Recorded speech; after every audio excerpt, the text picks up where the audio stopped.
Hello everyone. In today's class, we'll be concluding how to solve linear algebraic equations. In the last class, we talked about Gauss elimination method of solving linear algebraic equations. For this class of today, we're going to talk about LU decomposition method, the Gauss-Seidel method, and the Jacobi Iteration method for solving linear equations. So we'll start with LU decomposition. We know that if we have a set of linear equations, you can simply represent it in matrix form as AX equal to B, where you have A is known, then A is the coefficient of the values at the left side of the equation, while B is on the right side of the equation, and X is unknown. Now, we actually want to solve for X, so that's what we want to solve for. So if this equation, I'm just describing I'll first of all describe the method, then we'll use an example to solve it. So I'm first describing the method. So if you have this system given by AX is equal to B, it can simply be rearranged. So you bring B to the left hand side and you equate it to 0. You have this. Then it turns out that if you have this matrix is an upper triangular matrix. So we encountered it in the Gauss elimination method.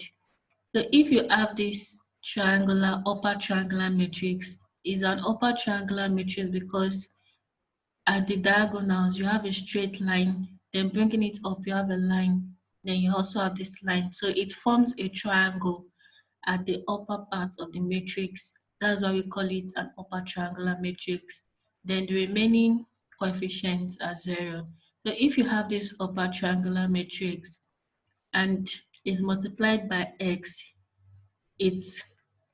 you're going to get D. So D is just an intermediate vector. We'll discuss about it later.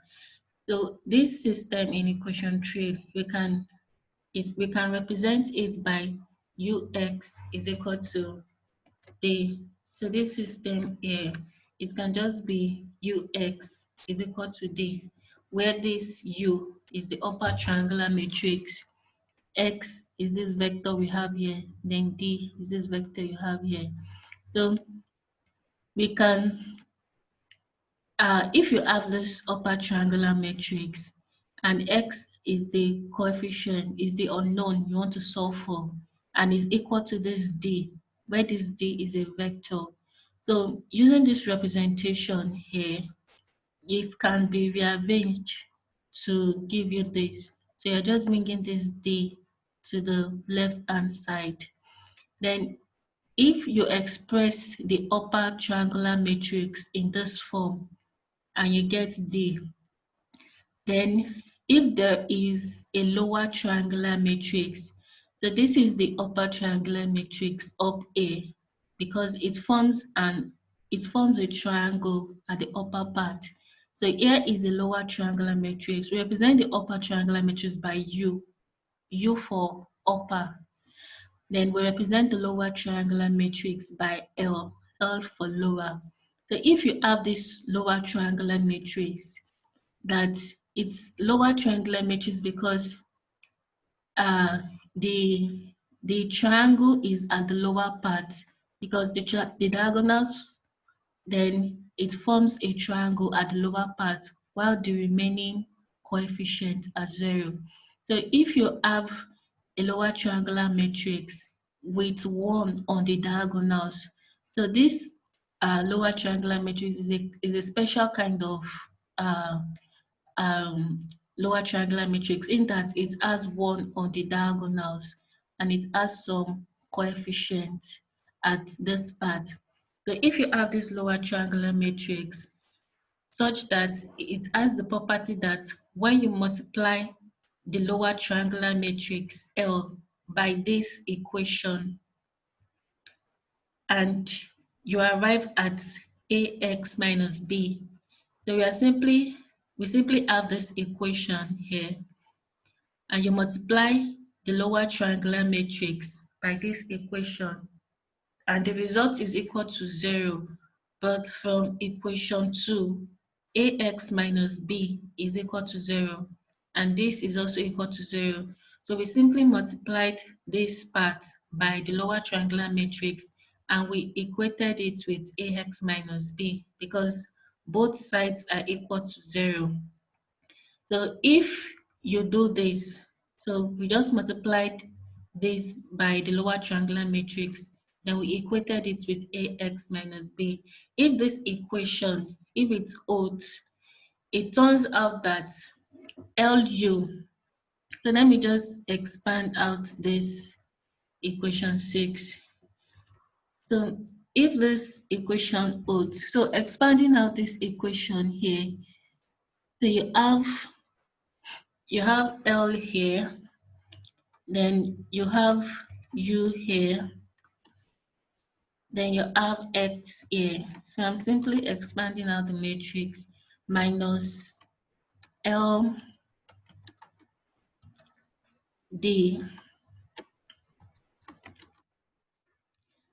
So expanding this from this equation A, you're going to get this equation. So if this condition, if this triangular matrix exists, so that when you multiply, when you do this multiplication, you get this. It turns out that A is equal to LU because this is LUX and this is AX. So that means that LUX is equal to AX. So AX is common to both.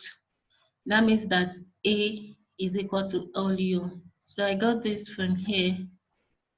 LUX is equal to AX.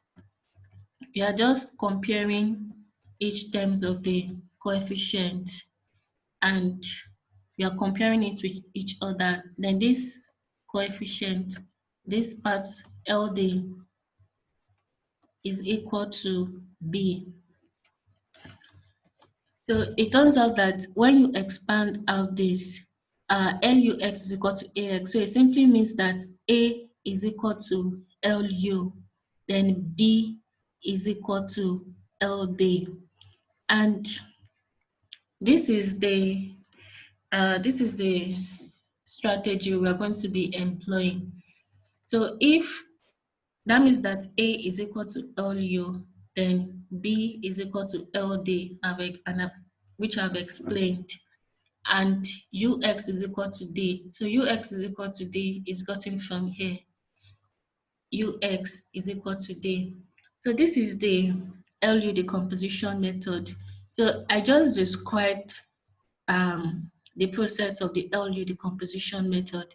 So let me explain it in a better way. So if you have a system of linear algebraic equations and you want to solve for X, you want to find the unknown for X. For the LU decomposition method, what you are going to do is that you are going to break this A matrix. You're going to break this A matrix into two. You're going to break it into the L meaning the lower triangular matrix, and U being the upper triangular matrix. You are going to break this A matrix down into two, the lower triangular matrix, and the upper triangular matrix. So this was where we proved it. When you want to use the LU decomposition, the A matrix you are given in the question, you will break it down into the lower triangular matrix given by L and the upper triangular matrix given by U. After breaking it down, the next step is to represent the question in this format. So you already have L, you already have U. So the next step is to find a D matrix This D matrix is an intermediate matrix. You find this D matrix such that L multiplied by D is equal to B. You know that your B is already known in the question. You already have your B. Then you already know your L because you've broken this A matrix down into L and U. So you use this arrangement to find D. Then after that, you use this arrangement to find X. Now you know X, you know U because you've broken A into L and U. Then you know D because you solved for D using this equation because L is known, B is known. You solve for D, then after that you solve for X because you already know all of this. So let me explain it all over. The LU decomposition method for solving linear algebraic equation involves 3 steps. The first step is that you are going to break down the A matrix, which you are given in the question, into a lower triangular matrix and an upper triangular matrix. That's the first step. Then after that, you're going to express the question in this form. You know L because you've broken down this A matrix, and you know B. B is given in the question. The second step is to solve for D, giving L and B. Then the last and the final step is to solve for X, giving U and D. You know D, you calculated D from step 2, which is this step, and you calculated U from the first step, when you broke down the A matrix into L and U. So that's the strategy for the LU decomposition. So it's called, as you would have observed, the LU decomposition is called, the name came from you breaking down the A matrix into L and U. L being the lower triangular matrix and U being the upper triangular matrix. So the lower triangular matrix is of this form. It's a special kind of matrix that has 1 on the diagonals. So you're going to calculate just this, this, and this. Then I'll be telling you how to calculate all those coefficients. Then the upper triangular matrix, we already know how to get the upper triangular matrix because it is the same upper triangular matrix we got, we calculated for in the Gauss elimination when we are doing the Gauss elimination method. So let me just summarize just once more. So the LU decomposition step, it comprises of 3 steps actually. The first step is that you break down the A matrix into L and U. And after breaking it down, you perform forward substitution. So forward substitution involves calculating D. So this D is just an intermediate vector. We don't really need it, but we need it in order to calculate for X in the third and in the final step. So the first step is decomposing A matrix into L and U. The second step is the forward substitution, calculating D, giving L and B. So L and B are known. Then the third and final step is calculating X, giving U and D. So this is the strategy for finding X, or for solving linear algebraic equations using LU decomposition. We are going to use an example to explain it better. So given this question, we are asked to use LU decomposition to solve for x1, x2, and x3. This was the question we used for Gauss elimination. So it's still the same question. So the first step, we are going to express the question as AX equal to B. So we're expressing the question as AX. So AX is equal to B. So this is our A matrix. This is the X vector, and this is the B vector. Now, we want to break down this A matrix. This is the A matrix. So we want to break it down into the upper triangular matrix and the lower triangular matrix. So we're in the decomposition, the LU decomposition step. So similar to how we got the upper triangular matrix, because if you can remember in the Gauss elimination method, we arrived at a upper triangular matrix. So this is the upper triangular matrix. So let me just go over it. We already explained it last week. So for the upper triangular matrix, you want to eliminate this coefficient. You want to eliminate this coefficient. You want to eliminate this value, and you want to eliminate this value to turn it into an upper triangular matrix. So to do that, to eliminate this value, you subtract that particular row you want to eliminate. You'd have it on your left hand side. Then you subtract 0.1 being the value you want to eliminate divided by 3. Then you would, the result of 0.1 divided by 3 multiplied by the first row. Then after that, you perform this arithmetic. Then you would eliminate the first element in the second row. So the next step is to eliminate this particular value. So it's the same step. It's just that this is the row you are eliminating. So you have that row here on the left hand side. Then the particular value you want to eliminate, 0.3 divided by this first value, 3. Then you multiply it by the first row. So we eliminated the first element in the third row. Then after that, the last step is that you want to eliminate this value. So to eliminate this particular value, you are going to use the second row now, because the second row has 0 here. So you use the second row. So you want to eliminate this value. So it's going to be the coefficient here, which is this divided by 7 points, this value here, which you got here. Then the result of the division, you'd multiply it by the second row. Then you'd because this is the new third row, so you would subtract it from the new third row.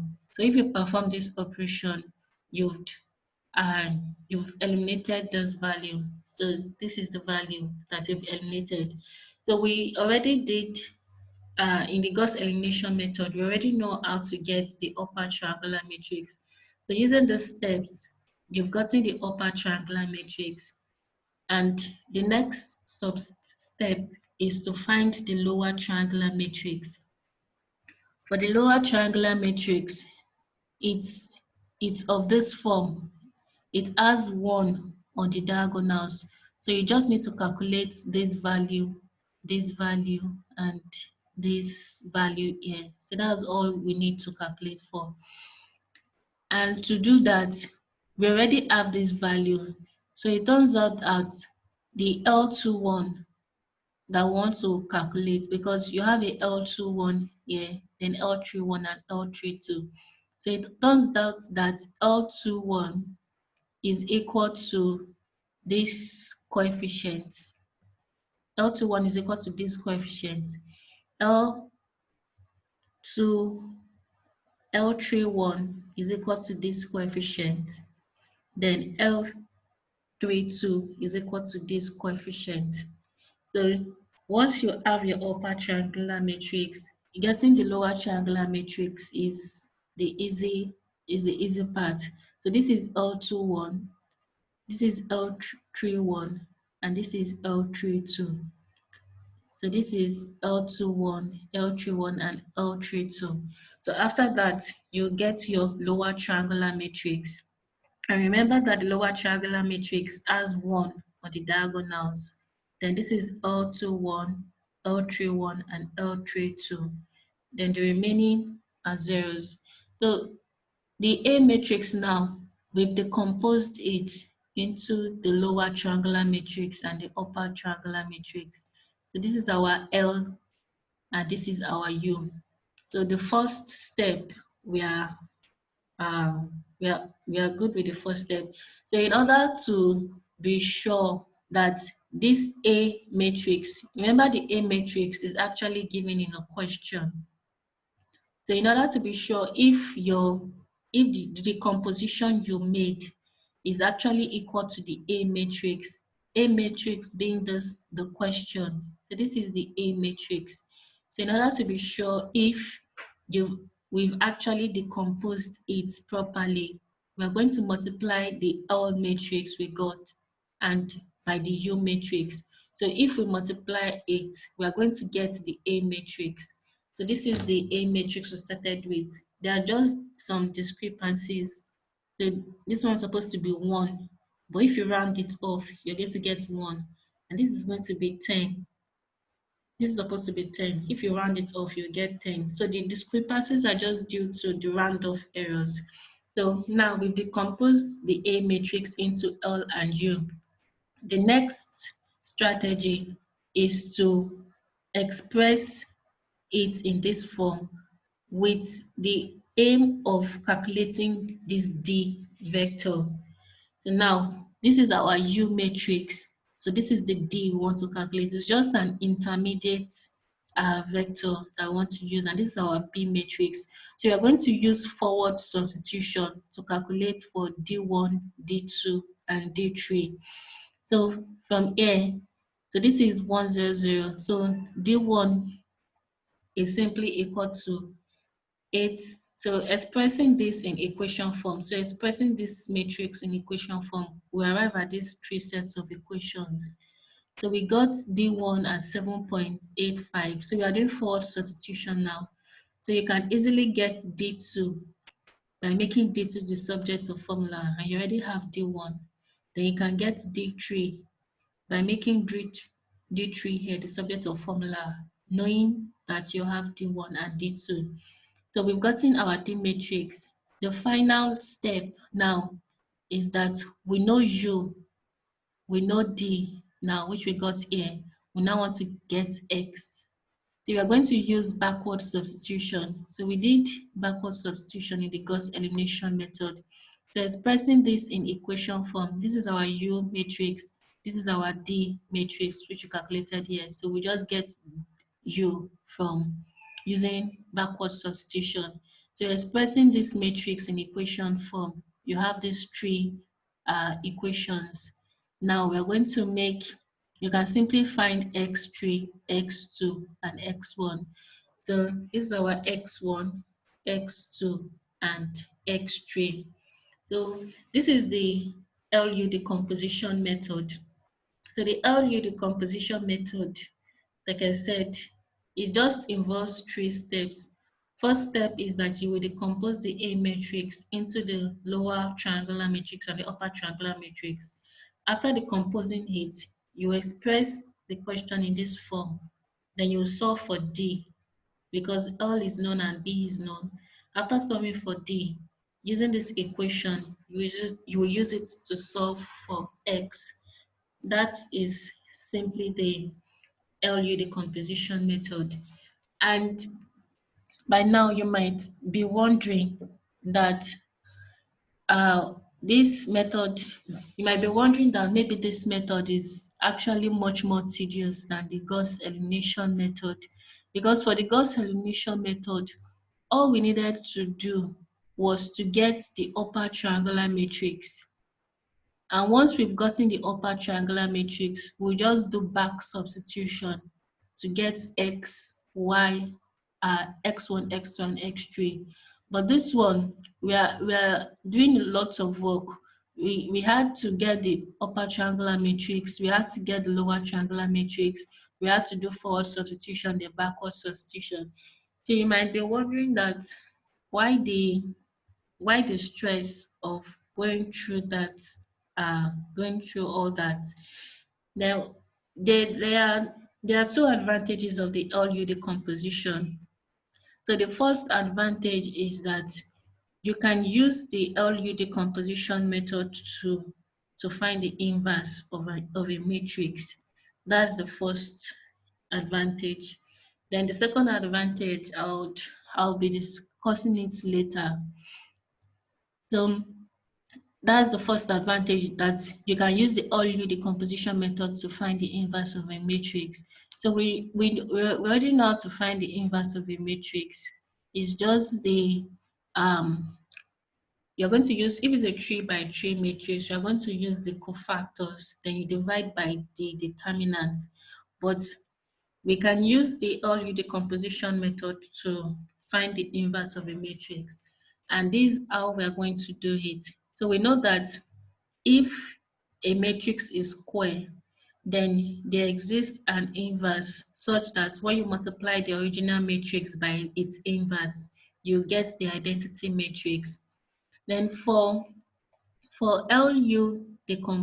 using LU decomposition to find the inverse of a matrix, you're just going to, this is what you're going to do.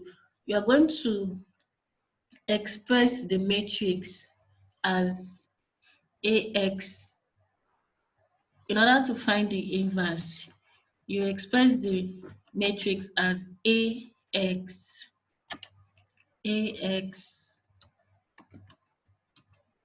equal to B, as AX is equal to B. Then,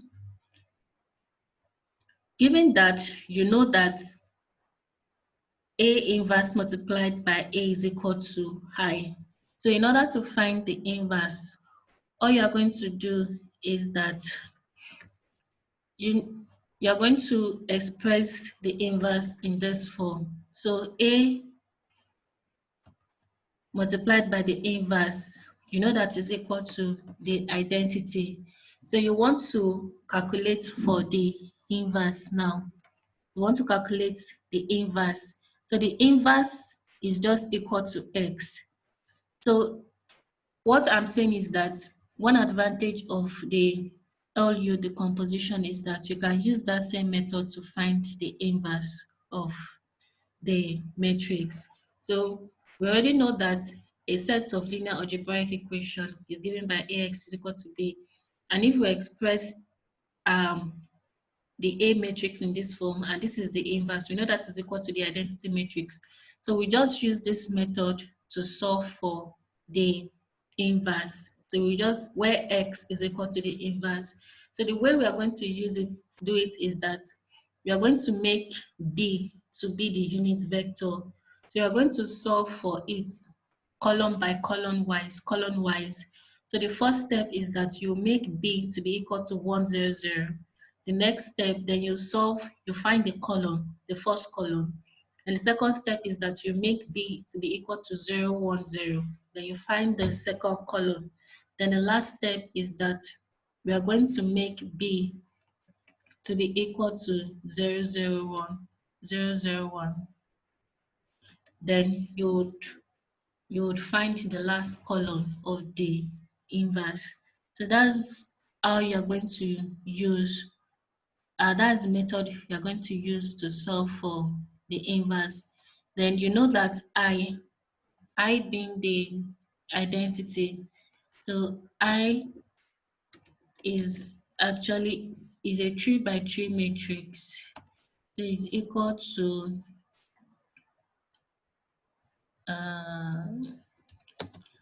is equal to 1. So the identity matrix has 1 on its diagonals, then 0 elsewhere. So here is 0, here is 0, here is 0, here is 0, here is 0, and here is 0. So for the matrix inversion using the LU decomposition, you know that our B was always a vector, just having one column. So that's why you have to break it down. So to get the first column of the inverse, the first, you will just use the first column of the identity, which is 100 as B. in order to get the second column of the inverse, you're going to use the second column of the identity matrix, which is 0, 1, 0. Then in order to get the last column of the inverse, you're going to use the last column of the identity matrix, which is 0, 0, 1. So this is the method we are going to be using LU decomposition to solve for the inverse of the matrix. You are going to illustrate it using an example. So this is our matrix. Is the same thing in the previous question, but the question says that we should use LU decomposition to get the inverse of this matrix. And the first step is to break down the A matrix into the lower triangular matrix and the upper triangular matrix. So we've already broken it down in the previous, because this question is the same thing as the first question, but it's just that it's the same A matrix in the first question. It's just that we want to get the inverse now. So we are just calculating the inverse of this particular A matrix. So we've already gotten the L and the U, which is the upper triangular matrix. Now, the next step is to solve for D using LD is equal to B. So this is your L and this is your B. Remember, we are starting with the first column of the inverse. So for the first column of the inverse, your B is going to be 1, 0, 0. Then you solve for D using forward substitution. So using forward substitution, I actually skipped the step. So using forward substitution, this is going to be your D matrix. So D1 is 1, D2 is minus 0.0333, then D3 is minus 0.1009. Then after we've gotten our D matrix, after that, we use this relation to solve for X. So this is our upper triangular matrix. This is our D matrix we just calculated. So we're going to use backward substitution to solve for X. So when we do that, we're going to get the X matrix. So this X matrix we got is the first column of the inverse of A that we are looking for. So the next thing is that we're going to determine the second column. It's just the same step, but in this case, you are choosing your B as 0, 1, 0. For the first column, you are choosing your B as 1, 0, 0. For the second column, you are choosing your B as 0, 1, 0. Then for the last column, we are choosing your B as 0, 0, 1. So similar to what we did to get the first column, now our B is 0, 1, 0. It's still the same L we have, then we just calculate your D, your new D. So using this relation and the new value of B, you calculate your new D. So if using forward substitution, we got our D. Then the next step is to get your X using this relation, UX is equal to D. So this is the D we arrived at previously, which is given by this. Then you calculate your X using backward substitution. So in backward substitution, we arrived at this value of X. So this value gives us the second column of our inverse. We've gotten the first column, we've gotten the second column. Now, we'll move on to the last column. So to get the last column of the inverse, you are going to express your B as 0, 0, 1. Then you get your D first, D being the intermediate vector. So using forward substitution, our D is 0, 0, 1. Sorry, I skipped that step. Then using backward substitution, after the forward substitution to get D, you're going to use backward substitution to get your X. Then using backward substitution, you get your X as this vector A. So this vector A, it forms the last element of the inverse of the matrix. So using LU, so this is the inverse now of the matrix. So we first of all calculated for the first column, then the second column, then the third column, simply by using LU decomposition. So to actually check if this answer is correct, you simply multiply the original A matrix by this inverse we newly calculated, then we are going to arrive at the identity matrix. The identity matrix being this particular matrix. So this particular matrix is the identity matrix. So we discussed about LU decomposition. Let me just go over it again. The LU decomposition, it involves 3 steps. The first step is that you decompose your A matrix, only the A matrix, into L and U. After that, you use this relation to solve for D. Then after that, you use this relation to solve for X. X being what we were actually looking for originally in the question. So this D was just an intermediate vector or a dummy vector that we just simply used to get our X. And I said that one of the advantages of the LU decomposition method, because it's actually much more involving compared to the Gauss elimination method. But one of the advantage is that you can actually use this method to solve for the inverse. So being that we know that we are expressing the algebraic equation in this form, and we know that if you multiply a matrix by its inverse, you're going to get the identity. You're going to get the identity matrix. So using that method, we are just simply going to use it to solve for the inverse. The inverse we are solving for being x. But being that b is just a vector, and our I is actually a 3 by 3 matrix. So B is actually a 3 by 1 matrix. So it has 3 rows and just 1 column. But our identity matrix is a 3 by 3. So in order to account for that, you are going to solve the inverse column wise. So the first B you are going to use is the first column.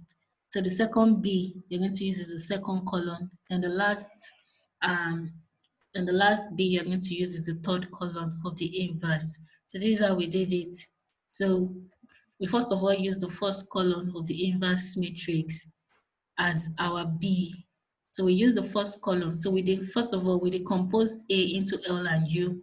Then we used the first column of the B matrix as our B is to solve for D. After that, we solved for X being the first column of the inverse. Then we use the second column of the identity matrix as our B. We solve for D. Then for using backward substitution, we solve for X to find the second column of the inverse.